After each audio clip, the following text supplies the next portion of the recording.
Hello friends, मैं आपका दोस्त डॉक्टर सुनील कुमार और आप देख रहे हैं डॉक्टर कुमार एजुकेशन क्लिनिक।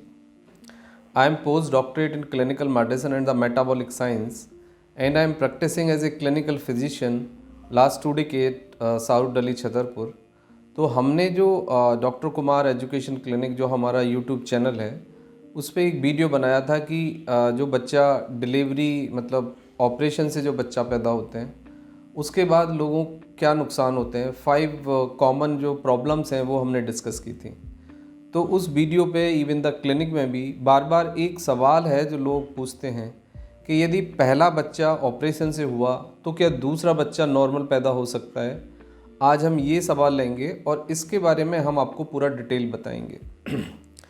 देखो, पहला बच्चा यदि आपका ऑपरेशन से हुआ तो दूसरा बच्चा कोई आवश्यक नहीं है कि ऑपरेशन से ही हो। दूसरा बच्चा आपका नॉर्मल डिलीवरी भी हो सकती है, लेकिन दूसरा बच्चा यदि आप चाहते हैं कि नॉर्मल डिलीवरी से हो तो उसके लिए फिर कुछ बातें आपको ध्यान रखनी होंगी और कुछ चीज़ें आपको करेक्ट करनी होंगी सेकेंड डिलीवरी में।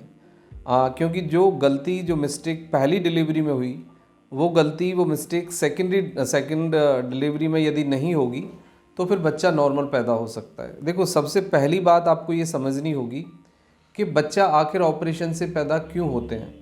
देखो, ऑपरेशन से बच्चा पैदा होने के पीछे देयर आर 5 कॉमन रीज़न। पहला रीज़न है कि आपका वेट बहुत ज़्यादा बढ़ जाए। दूसरा रीज़न है कि आप डायबिटिक हों या हाइपरटेंसिव हों या आपको अस्थमा हो या कोई और अंडरलाइन प्रॉब्लम आपको हो। तो होता क्या है जनरली कि यदि कोई अंडरलाइन प्रॉब्लम आप कैरी कर रहे होते हो तो बॉडी उतनी ज़्यादा प्रिपेयर नहीं होती उस चेंज के लिए, और फिर ये जो डिलीवरी है कई बारी ऑपरेशन से ही बच्चा पैदा होता है।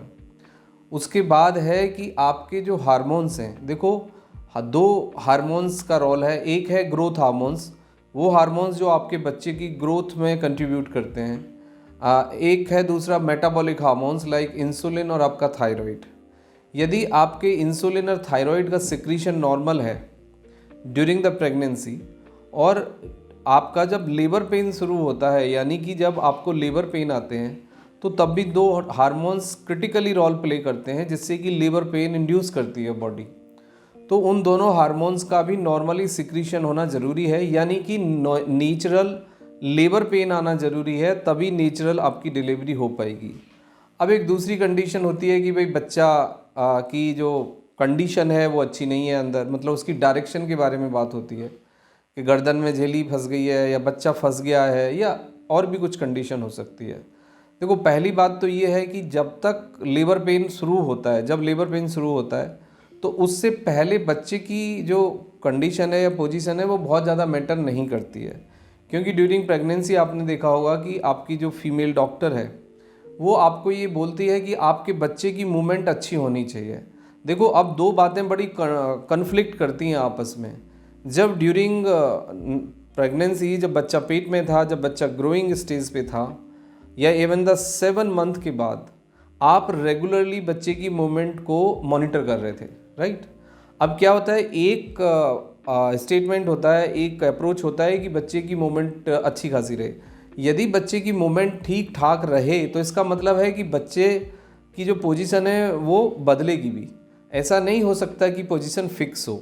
अब दूसरी बात आती है कि ड्यूरिंग लेबर पेन, जो ड्यूरिंग लेबर पेन अल्ट्रासाउंड किया जाता है वो केवल हमें राइट आइडिया देता है कि बच्चे की कंडीशंस क्या है और डिलीवरी नॉर्मल होगी या ऑपरेशन करना पड़ेगा।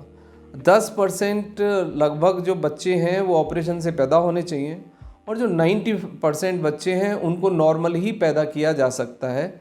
लेकिन ज़रूरत इस बात की है कि राइट क्रिटिकल केयर आपको मिले, राइट गाइडेंस मिले और आपके जो प्रोफेशनल डॉक्टर हैं वो डेडिकेशन से, ऑनेस्टी से आपकी डिलीवरी के बारे में डिसीजन लें कि भाई आपका ऑपरेशन से बच्चा पैदा हो या नॉर्मल हो।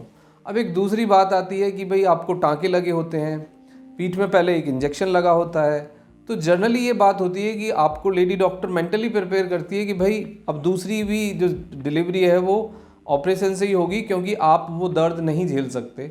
उसमें एक एक्सप्लेनेशन ये दिया जाता है कि भाई टाँके लगे हुए हैं, दूसरा एक्सप्लेनेशन दिया जाता है कि आपको पीठ में इंजेक्शन लगा था तो आपकी पीठ कमज़ोर है, स्पाइन कमज़ोर है, मसल्स कमज़ोर हैं।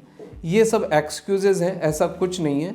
यदि आप अपने वेट को मेंटेन कर पाएँ ड्यूरिंग प्रेगनेंसी, नॉर्मल वॉक कर पाएँ, एक्सरसाइज कर पाएँ, स्ट्रेचिंग कर पाएँ, and there are the some specialized exercise, योगिक व्यायाम, यदि वो रेगुलर करो, आप अपने पॉस्चर का ध्यान रखो, बहुत ज़्यादा कार्ब्स ना खाओ, तो फिर आपकी जो डिलीवरी है वो बिल्कुल नॉर्मल हो सकती है। और फर्स्ट डिलीवरी यदि आपकी ऑपरेशन से हुआ पहला बच्चा, तो दूसरा बच्चा नॉर्मल हो सकता है, लेकिन आपको इन सारी बातों का ध्यान रखना पड़ेगा, वेट मेंटेन रखना पड़ेगा, और जितने भी आपके क्लिनिकल पैरामीटर्स हैं या जो आपकी अंडरलाइन कंडीशंस है उसको बेटर करना पड़ेगा, नॉर्मल करना पड़ेगा। अदरवाइज़ दूसरी डिलीवरी भी आपकी फिर ऑपरेशन से ही होगी। ये इसके बारे में एक क्लियर कट एक्सप्लेनेशन और आंसर है। I hope you will understand my point. Thank you very much and take care yourself.